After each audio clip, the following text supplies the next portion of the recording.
서로 간에 인사 나누시겠습니다. 복음만이 해답입니다. 스스로에게 다시 한 번 더 자문해 보겠습니다. 복음만이 해답입니다.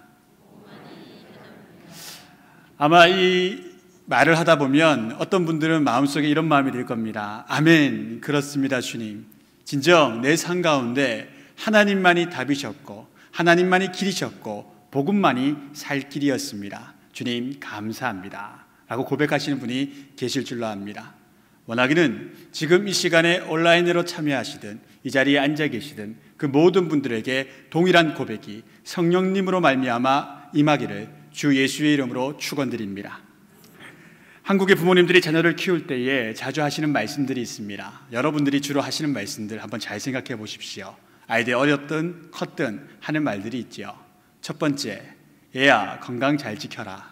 밥 잘 챙겨 먹어라. 공부하는 학생이 있다면 야 공부 열심히 해라.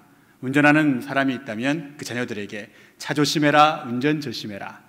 어떻게 보면 수천 번, 수만 번 하는 말들입니다. 왜 부모인 우리가 그들에게, 자녀들에게 그런 말을 하겠습니까? 그것이 그들에게 유익이 되기 때문입니다.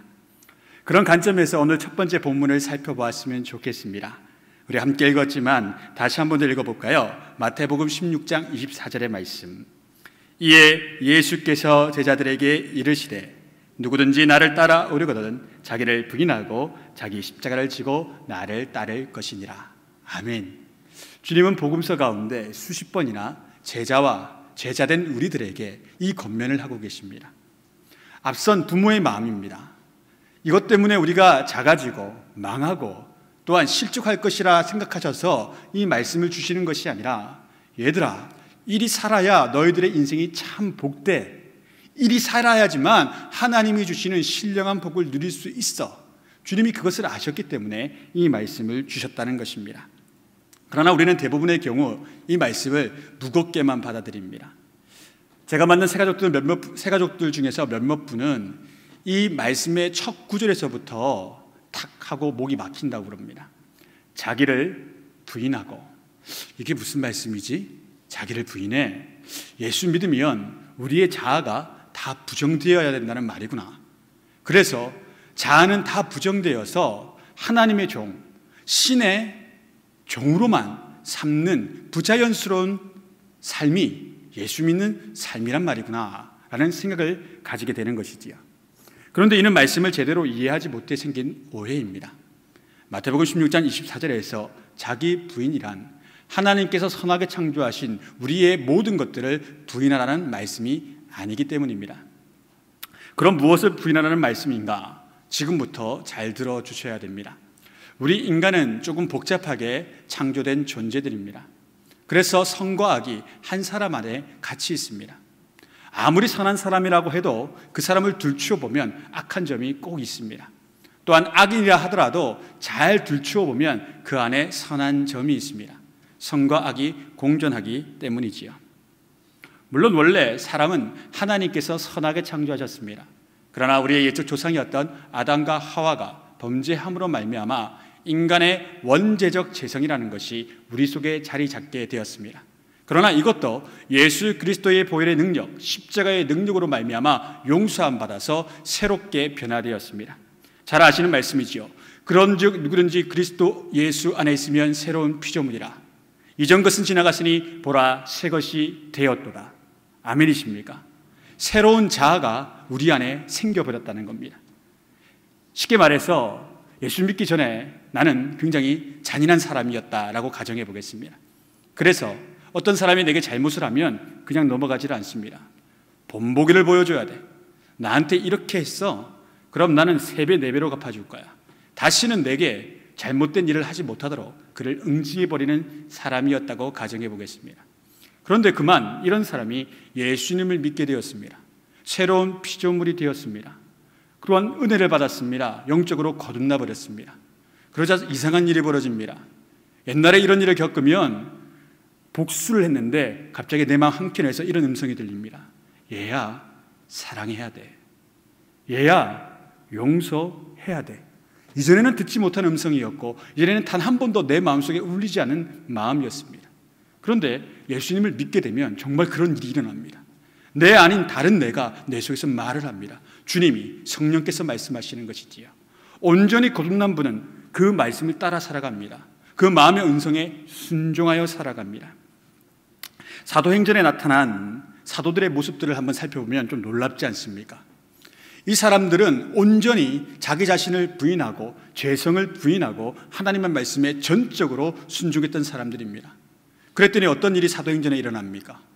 그 예수님 당시에는 못났던 그 사람들이 예수님보다 더한 이적을 사도행전 가운데 행하고 전도하며 복음 전하고 살아갑니다. 예수님을 3번 부인했고 마지막 순간에 저주하였던 베드로, 예수님이 십자가에 달라질 때에 저 예수 때문에 우리 인생 다 망쳤어 라고 말하면서 다 도망갔던 그 사도들, 심지어 그 거룩한 사람 스데반을 죽음에 이르게 했던 사도 바울까지, 그가 전적으로 변화된 이후에 그 사람들은 어떤 사람이 됩니까? 권능의 사람이 됩니다. 능력의 사람이 됩니다. 세상을 바꾸는 축복의 사람들이 됩니다. 짙은 암흑 속에 있는 세상에 빛을 비추는 존재로 변모합니다. 왜 그랬겠습니까? 옛적 욕심 많고 욕망 덩어리였던 죄된 그들의 자아를 부인하며 십자가를 지었기에 그들 삶 가운데 주님이 허락하신 권능이 임한 것입니다. 여러분, 그렇다면 십자가가 정말로 짐입니까? 십자가가 정말 힘들길만 한 것일까요?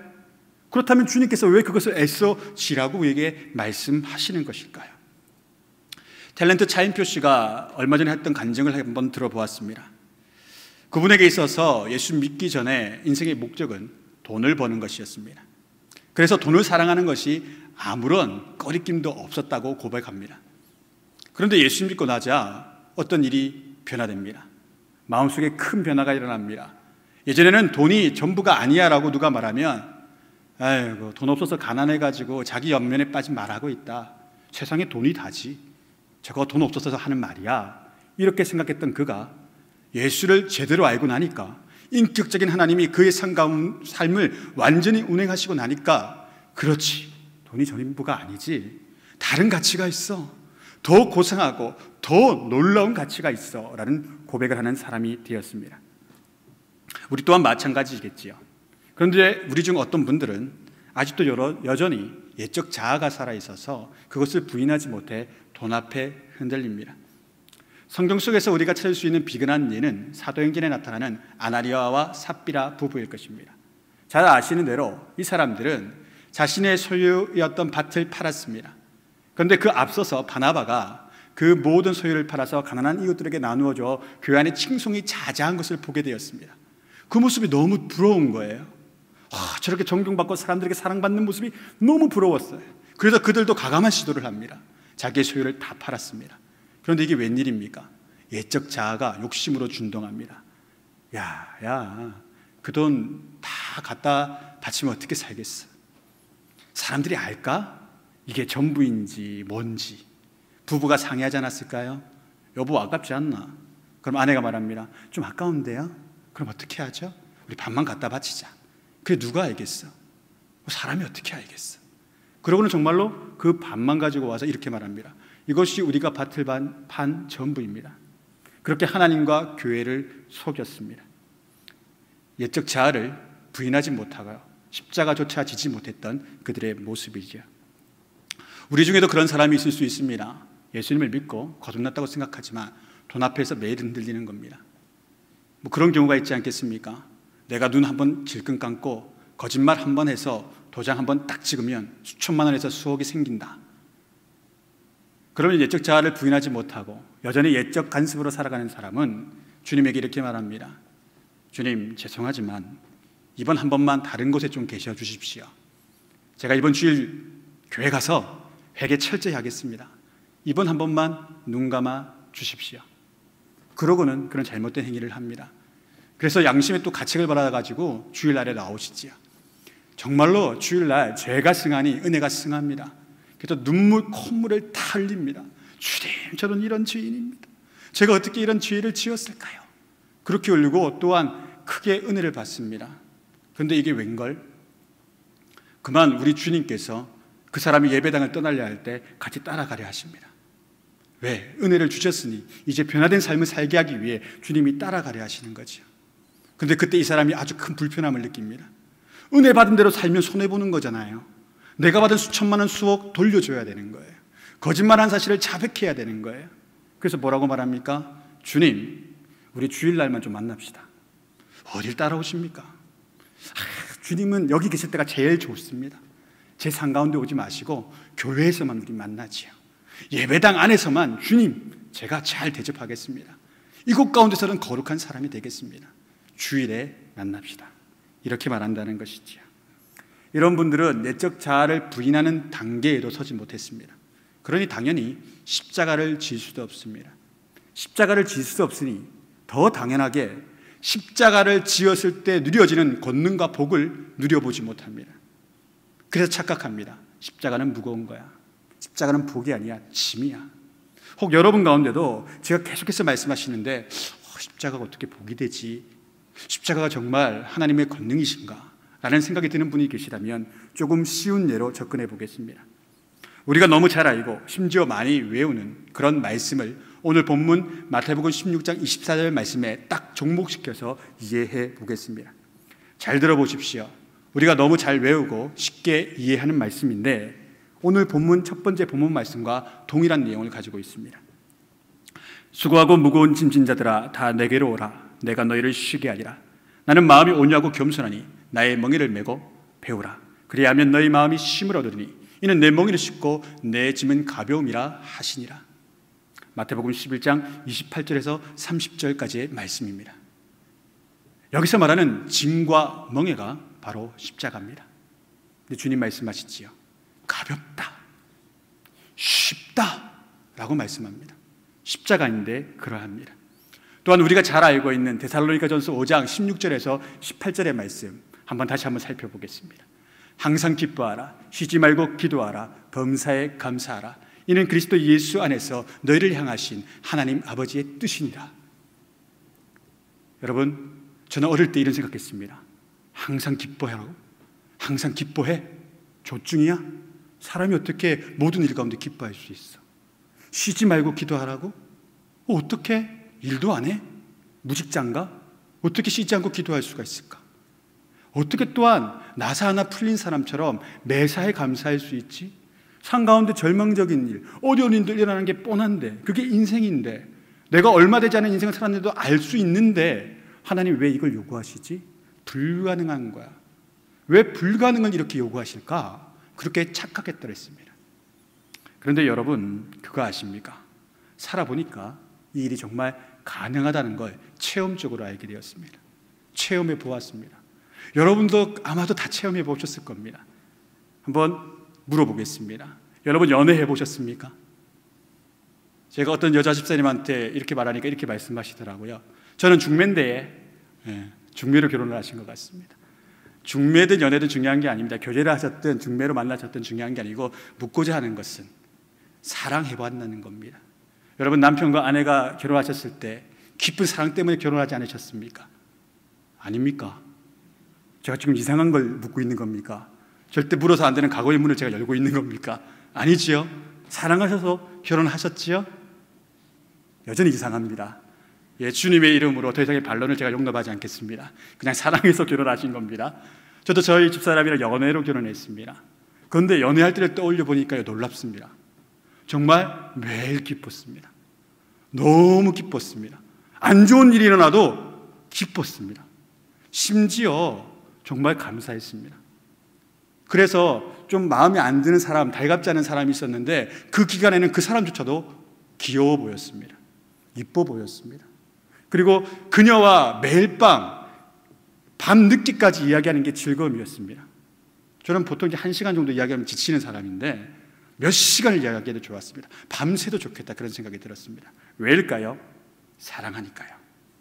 여러분 우리가 하나님을 사랑하면요 항상 기뻐할 수 있습니다. 우리가 하나님을 사랑하면 진짜 그 사랑 안에 푹 잠겨 있으면 맨 범사에 감사할 수 있습니다. 그리고 쉬지 않고 그분과 동행하는 것이 즐겁습니다. 짐이 아닙니다. 그럴 수 있을까는 불가능한 일이 가능한 일이 됩니다. 사랑한다면 말입니다. 오늘 우리가 아까 말했던 사도들이 그런 사람들이었습니다. 주님을 너무 사랑하니까 핍박받으면서도 기쁩니다. 사도 바울이 그걸 체험해서 이렇게 말하는 겁니다. 항상 기뻐하라. 범사에 감사하라. 쉬지 말고 기도하라. 체험해 보았거든요. 하나님의 사랑 안에 있는 사람은 이렇게 살 수 있거든요. 그걸 요구하는 것이지요. 이런 사람은 성령님의 능력이, 성령님의 권능이 삶의 능력이 되는 사람들입니다. 그래서 주께서 주시는 이적이 이 삶 가운데 일어나는 사람들이죠. 이적을 직접 체험하는 정말로 놀라운 크리스찬들이죠. 바로 그런 사람들이 됩니다. 이제 여기서 비밀스러운 오늘 두 번째 본문 말씀을 살펴보겠습니다. 요한복음 15장 7절의 말씀, 저와 여러분이 다시 한번 더 읽어보겠습니다. 너희가 내 안에 거하고 내 말이 너희 안에 거하면 무엇이든지 원하는 대로 구하라. 그리하면 이루리라. 그리하면 어떻게 된다고요? 이루리라. 놀라운 말씀이 아닙니까? 너무 놀라운 말씀이죠. 그런데 많은 설교자들이 실수를 합니다. 어떤 실수를 하냐면 이 말씀의 맥락이 있는데 그 맥락을 딱 제외하고 15장 7절 말씀만 딱 떼가지고 와서 기도에 대한 말씀으로만 이것을 설교합니다. 그래서 문제가 생기지요. 요한복음 15장 1절에서 10절까지의 말씀은 우리가 너무 잘 아는 아버지는 농부시요 예수 그리스도는 포도나무요 우리는 포도나무의 가지라고 말하는 포도나무 비유의 이야기입니다. 그런데 이 말씀을 가지고 앞선 첫 번째 본문 마태복음 16장 24절 말씀에 종목시켜서 이해하면 또 이 말씀이 이렇게 해석이 됩니다. 아, 십자가를 지는 삶이란 포도나무에 포도 가지가 붙어있는 삶을 의미하는구나. 여러분, 포도나무에 포도 가지가 잘 붙어 있기만 해도 열매는 자연스레 맺어지는 것입니다. 이해가 되십니까? 애써 수고하지 않아도, 애써 노력하지 않아도 예수 그리스도 안에 내가 딱 붙어 있으면 열매는 자연스럽게 생산이 됩니다. 포도나무 비유는 지금 그 이야기를 하고 있는 것입니다.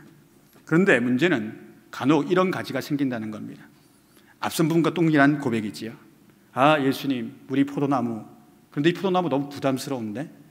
난 또 내 뜻대로 살고 싶은데? 내 마음 가는 대로 인생을 좀 즐기고 살고 싶은데? 근데 천국이 있네. 천국이 있어서 이 포도나무에서 완전히 분리되는 건 좀 그래. 마음이 좀 내키지 않아. 그런데 붙은 듯 안 붙은 듯 좀 살 수 없을까? 간혹 가다 붙어 있고 간혹 가다 떼어 있고 좀 편리하게 살 수 없을까? 그런 가지들이 나타납니다. 말씀은 무섭습니다. 그런 가지들마다 가지치기 당한다고 말씀은 설명합니다. 사탄은 그런 가지들이 많아지는 것을 원하는 자입니다. 그래서 예수 믿는 우리에게 쉼없이 이야기합니다. 너 예수님 말씀대로 살면 망해. 어떻게 사람이 그렇게 선하게만 살 수 있어? 그런 사람 없어. 너 예수님 말씀대로 그분의 뜻을 따라 산다고? 그럼 너희 삶은 고단과 고통밖에 없어. 처음부터 시도조차 하지 마. 그런 기도조차 하지 마. 그냥 안전하게 살아. 사탄은 계속하여 우리 마음에 그렇게 이야기하는 존재입니다. 그런데 여러분, 예수님은 정반대시지요. 뭐라고 말씀합니까? 계속하여 요구하십니다. 얘야, 너 십자가 져야 돼. 얘야, 너 나의 멍에와 짐을 네가 져야 돼. 이거 가볍다. 이거 너무 복된 일이다. 내가 너를 축복하라고 내가 너에게 말하는 것이다. 날 좀 믿어다오. 여러분, 정말로 십자가를 지는 삶을 감수하고 살아가면 놀라운 역사가 일어납니다. 이때까지 거부했던 일들을 내가 하나님 순종하겠습니다 그러고 기도하면 나가면 내 삶 가운데 놀라운 변화가 일어납니다. 왜요? 주님이 그때를 계속해서 기다리고 계셨기 때문입니다. 정말로 기적 같은 일들이 일어납니다. 오늘 두 번째 본문을 다시 한번 보겠습니다. 우리 주님에게 붙어있는 삶, 십자가 지는 삶을 살면 어떠한 복이 주어집니까? 너희가 내 안에 거하고 내 말이 너희 안에 거하면 무엇이든지 원하는 대로 구하라. 그리하면 이루리라. 이건 정말로 경상도 말로 주님께서 단디 약속하신 겁니다. 절대적으로 약속한 겁니다. 결단코 그러하리라, 그 말씀입니다. 무엇이든지 구하라. 그리하면 이루어 주신다는 것입니다. 불가능이 없습니다. 엄청난 능력 아니겠습니까? 그런데 우리가 이것을 왜 못 받습니까? 이유는 한 가지, 십자가를 지려는 노력을 하지 않기 때문입니다. 아니, 시도 단계에서부터 그건 아닙니다 라고 말하기 때문입니다. 우리 한국 기독교 역사에서 영적인 힘을 가장 크게 받은 엘리야와 같은 목회자가 있다면 단연코 최건는 목사님이실 겁니다. 원래 본명은 최봉석 목사님이십니다. 근데 그분을 통해서 역사가 너무 많이 일어나니까 사람들이 그분에게 벼로를 붙여주셨죠. 최권능, 주의 권능이 저분을 통해서 일어나. 그래서 나중에 이분이 그 벼로를 자신의 이름으로 개명하여 사용하셨습니다. 이 어른이 얼마나 대단한지 옛적 한성에서 아주 단순하게 전도하셨습니다. 너무 잘 아는 전도 방법이지요. 단순합니다. 크게 외칩니다. 예수, 천당, 불신, 지옥. 근데 놀랍게도 마치 요나가 니느웨 성을 지나가는 것처럼 하루 종일 그렇게 그 거리를 지나가면 하루에만 수십 명이 그 말을 듣고 따라옵니다. 그리고 예수를 믿었다는, 정말 믿기 어렵지요? 그런데 하나님께서 그를 그렇게 쓰셨습니다. 일제시대 때 신사참배에 최 목사님이 목숨 걸고 반대했습니다. 그래서 투옥되었습니다. 일본인 순사가 그를 모질게 고문했고 매를 때렸습니다. 그때 이 최 목사님이 하신 놀라운 일이 있습니다. 순사가 정말 무시무시한 매를 들고 그의 등짝을 후려 갈길 때마다 이렇게 말한 겁니다. 아, 예수. 또 한 대 칩니다. 아, 천당. 아프니까 안 했다고 합니다. 그렇게 수십 대를 막으니까 예수, 천당을 수십 번을 이 순사가 들은 겁니다. 이 일본인 순사가 이렇게 말했답니다. 원래 이것은 원고에 없는 건데 여러분 좀 줄여주실까봐. 애드립입니다. 매를 맞았으면 아파해야지. 그런데 안 왔다와 왜 예수 천당만 하는 거야? 그러자 이 목사님이 뭐라고 말씀하신지 아십니까? 내 속에는 예수로 가득 차 있어. 그러니 나를 건드릴 때마다 예수가 나오는 건 당연한 것이요. 이 소리가 듣기 싫다면 더 이상 때리지 마시오. 여러분, 놀라운 이야기 아닙니까? 그 기백에 순사가 질려버렸답니다. 왜 그렇겠습니까? 그 안에서 예수를 본 겁니다. 최 목사님 안에 있는 예수의 능력이 그 안에 그에게 증거가 돼버린 겁니다. 두려워하는 존재로 증거가 된 것이지요. 제가 청소년 시기에 저에게 교회 목사님에게서 설교에서 이 이야기를 처음 들었습니다. 그때 이 이야기가 얼마나 근사했는지 모릅니다. 정말 가슴이 뜨거워지는 거예요. 아주 단순한 이야기고 어떻게 보면 끔찍한 이야기인데 제 가슴이 너무 뜨거워지는 겁니다. 그래서 그 시로 하나님께 말했습니다. 주님, 저도 예수로 살고 예수로 죽는 사람 되게 해주세요. 저도 그런 사람 되게 해주세요. 너무 멋집니다. 저 그런 사람 되고 싶습니다. 그렇게 말했습니다. 그런데 여러분, 주님이 저를 죽이지 않으셨습니다. 그렇게 죽고자 했는데 그렇게 죽을 길로 저를 한 번도 인도한 적이 없습니다. 오히려 너무 보셔서 알잖아요. 막 얼굴에 막 기름기도 흐르고 너무 잘 살게 하셨습니다. 너무 복되게 살게 하셨습니다. 부족함이 없습니다. 너무 행복합니다. 지금 정말 그러합니다. 부목사님이 뭐가 그렇게 행복하시겠어? 이런 눈으로 쳐다보시는데 전혀 그렇지 않습니다. 정말 행복합니다. 이렇게 행복해도 되나 싶을 정도로 행복합니다. 그 이유가 어디에 있겠습니까, 여러분? 바로 주님이 나와 동행하신다는 것을 제가 믿기 때문입니다. 주님이 지금도 저와 함께 한다는 걸 제가 확신하기 때문입니다. 주께서 나의 인생을 책임지신다는데 무엇이 부족합니까? 무엇이 염려가 됩니까? 여러분, 무엇이 걱정이 됩니까? 주께서 네가 내 포도나무에 붙어있기만 하면 무엇이든지 원하는 대로 구하라, 그리하면 이루리라 약속해 주셨는데 우리가 지금 해야 될 건 뭡니까? 내가 포도나무에 붙어있기만 한다는, 붙어있다는 그 확신만 있으면 두려워할 이유가 뭐가 있습니까? 무엇이 그렇게 걱정할 이유가 뭐가 있습니까? 주님이 다 이루어 주신다고 약속하셨는데 말입니다. 믿음으로 바라보시는 겁니다. 믿음으로 살아가시는 겁니다. 제가 이렇게 설교할 때마다 저는 우리 하나님께서 이런 설교를 너무 좋아한다고 생각이 됩니다. 하나님 기뻐하시는 것 같아요. 담대하게 주의 말씀을 그냥 선포하는 거거든요. 담대하게 선포하는 겁니다. 말씀이 그러니까 선포하는 겁니다. 그래서 저는 언제나 이렇게 기도합니다. 주님, 제가 이 선포하니 제 삶을 통해서 주의 이 말씀을 증명해 주십시오. 그래서 이 목회자의 삶을 보고 성도들이 따라오게 해주십시오. 아마 모든 한국의 목회자들이 이렇게 기도하지 않겠습니까? 내가 선포하는 말씀이 내 삶에 적용되어 그렇게 일어나는 것들을 성도들이 바라보고 따라가게 되는 것. 사도 바울이 그래서 고백한 거죠. 항상 기뻐하라, 쉬지 말고 기도하라, 범사에 감사하라. 자기가 살아보니 되니까. 그렇게 살 때 얼마나 큰 권능이 임하는지를 보았기 때문에 권면하는 것 아니겠습니까? 그런데 사탄은 계속하여서 우리에게 이런 신명나는 삶을 살지 말라 말합니다. 계속해서 겁줍니다. 너 그리 살면 작아져. 너 망해. 곤란해질 거야. 아주 힘든 일 당할 거야. 그런데 예수님이 계속해서 말합니다. 말씀하십니다.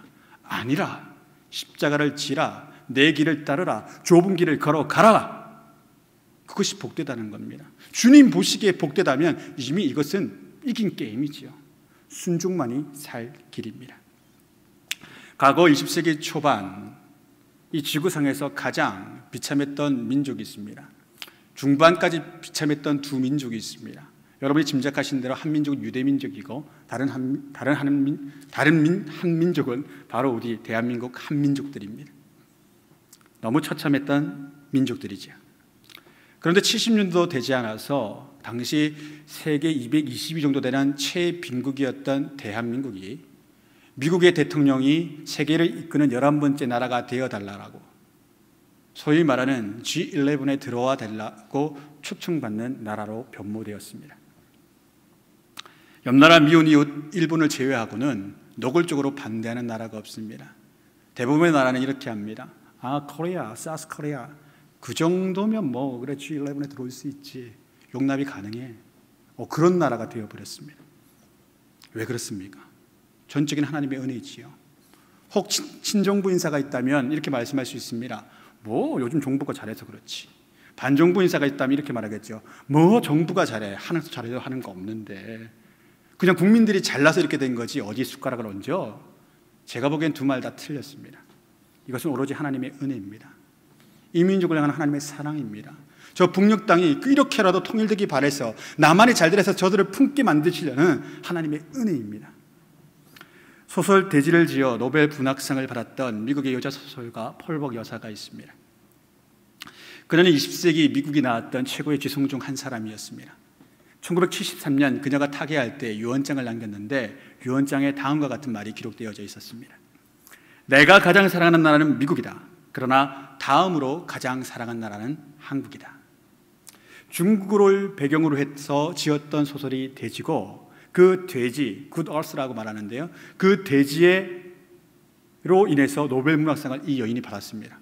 그런데 중국이 아니라 한국을 두 번째로 사랑한다고 유언장에 기록할 만큼 한국에 대한 애정이 깊었던 분이셨습니다. 펄벅 여사는 1892년에 중국 선교사 가정에서 태어났습니다.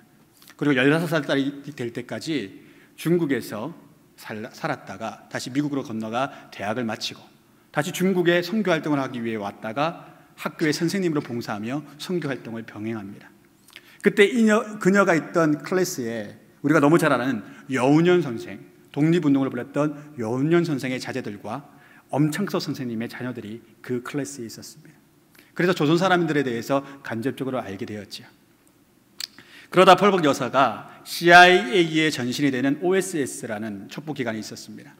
2차 세계대전 때 크게 활약을 했었지요.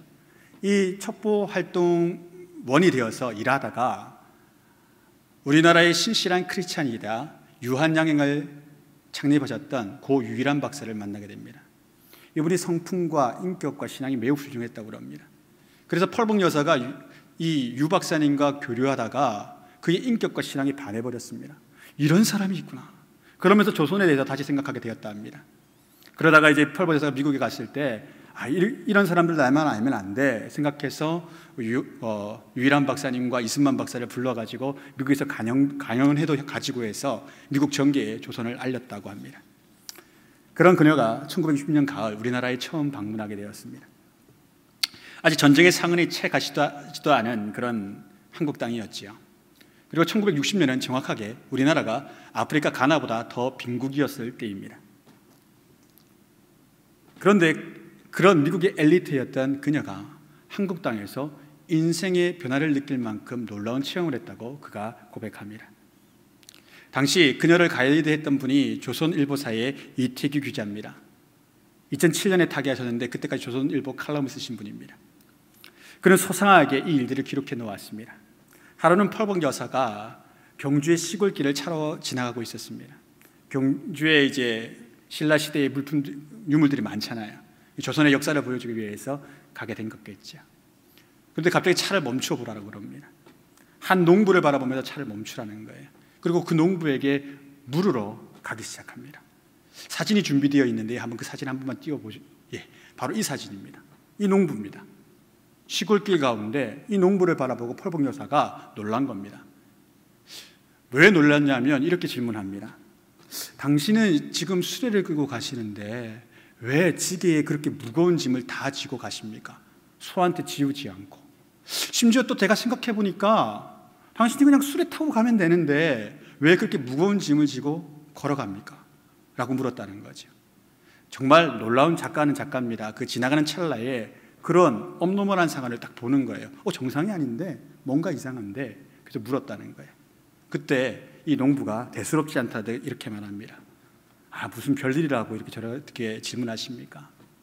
오늘 밭에서 우리 소가 정말 힘들게 일했습니다. 그래서 제가 오늘 집에 가면서 짐을 나누어지는 겁니다. 얘가 이렇게 힘들어하는데 제가 어떻게 수레에 올라탑니까? 그 말에 펄복 여사가 어안이 벙벙해졌답니다. 서양에서 소는 소입니다. 힘들게 일했든 힘 안 들게 일했든 그냥 주인이 타고 가는 겁니다. 일을 시키는 겁니다. 그런데 이 한국의 이 동양의 작은 나라의 한 농부가 이런 조그마한 소 생명 하나에도 측은지심을 가지는 것에 놀라버린 겁니다. 자기들끼리는 어떨까라는 생각까지 미치게 된 것이지요. 바로 그날에 또 차를 타고 지나가는데 한 마을에서 감나무에 감을 다 따지 않고 몇 개가 있는 걸 보게 됩니다. 우리는 그거 다 알잖아요. 뭔지, 왜 안 따고 있는지. 근데 이 서양 여자는 미국 사람은 이걸 이해를 못하는 거예요. 그래서 묻는 거예요, 기자에게.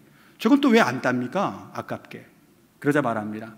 저건 한국의 전통인데 겨울에 먹이를 얻지 못하는 새들을 위해서 그냥 놓아두는 겁니다. 그러자 그녀가 이렇게 말했답니다. 바로 이겁니다. 내가 한국에 온 목적이 바로 이겁니다. 저에게 어떤 큰 유물을 보여주려 하지 마십시오. 저는 이것을 보려고 이곳에 왔습니다. 이제부터 중요한 이야기입니다. 앞에 건 별로 중요한 이야기가 아닙니다. 제가 왜 이렇게 펄복 여사의 이야기를 많이 했겠습니까? 이 펄복 여사 때문에 우리나라의 역사가 뒤바뀐 사건이 일어나기 때문입니다. 정말입니다. 그녀가 한국을 방문한 후 2해가 지난 1962년 미국의 급진적인 대통령이었던 케네디 대통령이 백악관에 노벨상을 받았던 모든 미국의 당시 살아있는 모든 사람들을 초청하게 됩니다. 그때 대중적으로 가장 인기가 많고 또한 영향력이 컸던 펄복 여사가 케네디 대통령의 바로 옆자리에 앉게 됩니다.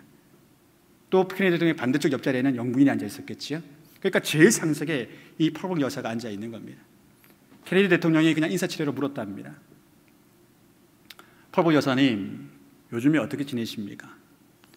그녀가 솔직하게 대답했습니다. 네, 대통령님, 저는 요즘 한국을 배경으로 한 소설을 집필하고 있습니다. 그런데 그때가 박정희 장군이 군사정권을 일으키고 난 후 그 다음 해인데 바로 그 즈음에 윤보선 대통령이 사임하고 박정희 장군이 새로운 대통령으로 취임했을 때입니다.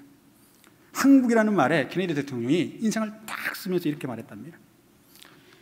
여사님, 한국은 참 골치 아픈 나라입니다. 저는 이 불안전한 나라가 다시 일본의 통치 아래로 들어갔으면 좋겠습니다. 비용이 너무 많이 듭니다. 우리 돈을 너무 많이 사용하는 국가입니다. 이건 정말 케네디 대통령의 진심이었고 단신 민주당 정부의 정책이었습니다. 일본 안에 다시 한국이 흡수되는 것.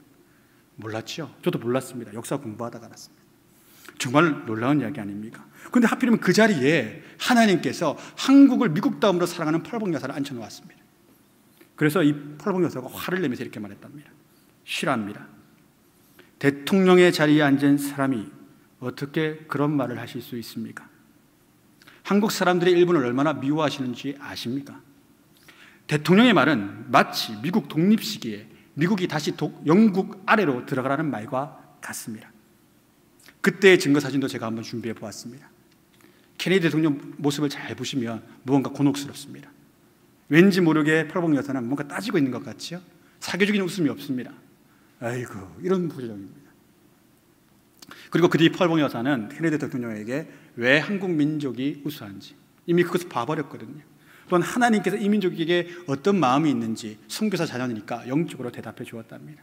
그리고 케네디 대통령이 조금 바뀌어서 그런 기조의 정책을 삼지 않았다고 합니다. 저는 이런 일들이 한국 역사의 비일비재함을 잘 알고 있습니다. 하나님은 그 시기 때마다 그런 이상한 일이 일어날 때마다 우리 민족 편을 들어주십니다.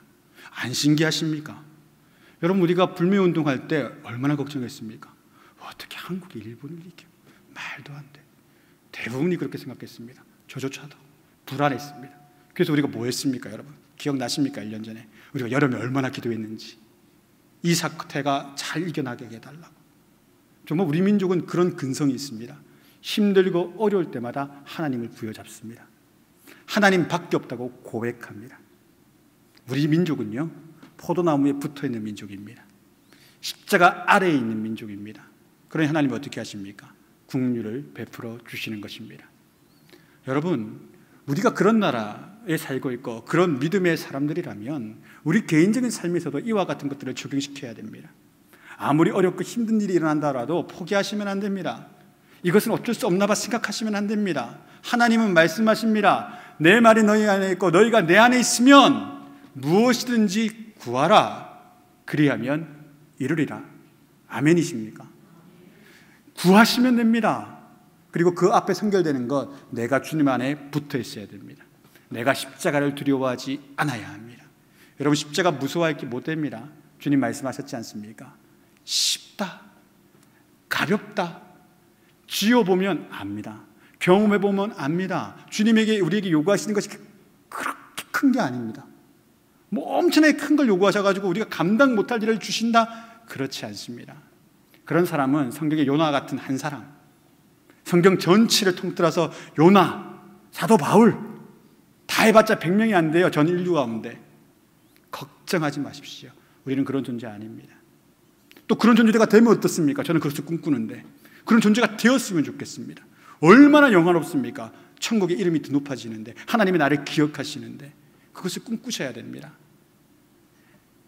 여러분, 혹 오늘의 삶 가운데 뭐 코로나도 있고 경제적인 어려움도 있고 가정에 또 어떤 불화도 있을 수 있습니다. 그런데 감히 말씀드립니다. 그것 가운데 절망하지 마십시오.